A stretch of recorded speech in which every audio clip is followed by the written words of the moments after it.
অত্যন্ত দুর্ভাগ্যজনক বিষয়টি আমি গভীর রাত্রে জেনেছি। সেই সময় ডেপুটি মেয়র রঞ্জন সরকার রানাদাকে তো ফোন করা সঠিক হবে বলে আমার মনে হয়নি বলে আমি ফোন করিনি, নাহলে নিজেই আমি ওনার কাছ থেকে জানতে চাইতাম যে অ্যাকচুয়ালি কী হয়েছিল। প্রথমত আমরা সবাই রাজনীতি করি, আমাদেরকে বিভিন্ন জায়গায় বিভিন্ন সময় ছুটে যেতে হয়, দিনে রাত্রে এর কোনো ঠিকানা থাকে না। তো এইভাবে ডেপুটি মেয়রকে চেনা সত্ত্বেও ডেপুটি মেয়রকে এইভাবে হেনস্থা করাটা কখনোই কাম্য নয়। এবং আমার পরবর্তীকালে যতটুকু শুনেছি সেটা হচ্ছে যে ডেপুটি মেয়র বিষয়টি সোশ্যাল মিডিয়াতে পোস্ট করার পরে পুলিশ অ্যাক্টিভ হয়েছে।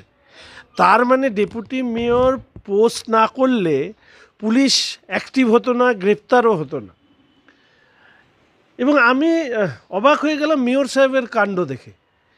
মানে মেয়র সাহেবের তো উচিত ছিল প্রকাশ্যে পুলিশকে ভর্ৎসনা করা, যে ওনার সেকেন্ড ইন কমান্ড ওনার শিলিগুড়ি মিউনিসিপ্যাল কর্পোরেশনে তাকে এত বড় সাহস যে এই ধরনের দুষ্কৃতীরা তাকে হ্যারাস করছেন আর উনি বসে আছেন।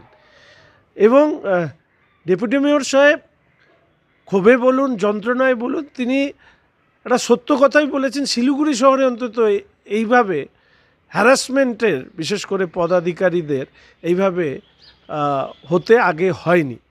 কোনো স্ট্রে ইনসিডেন্টের কথা বলতেই পারেন, কিন্তু যে ঘটনা ঘটেছে সেটা কাম্য নয়।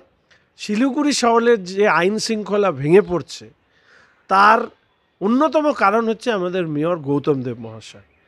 হিলকার্ট রোড উনি যেদিকে বেশি ঘোরাঘুরি করেন, 6 নম্বর ওয়ার্ড, 7 নম্বর ওয়ার্ড ইত্যাদি ইত্যাদি ওয়ার্ডের যে সমস্ত কাণ্ডকীর্তির কথা শুনি, প্রকাশ্যে এখনও বলিনি, প্রয়োজনে প্রকাশ্যে বলবো, গৌতম বাবুই বিভিন্ন ধরনের দুষ্কৃতীদের তিনি আশ্রয় দিচ্ছেন, তাদেরকে পুলিশ থেকে রক্ষা করছেন বলে আজকে দুষ্কৃতীরা এমন জায়গায় পৌঁছেছে যে তার ডেপুটি মেয়রকেই এরকম হেনস্থার মুখে পড়তে হয়েছে।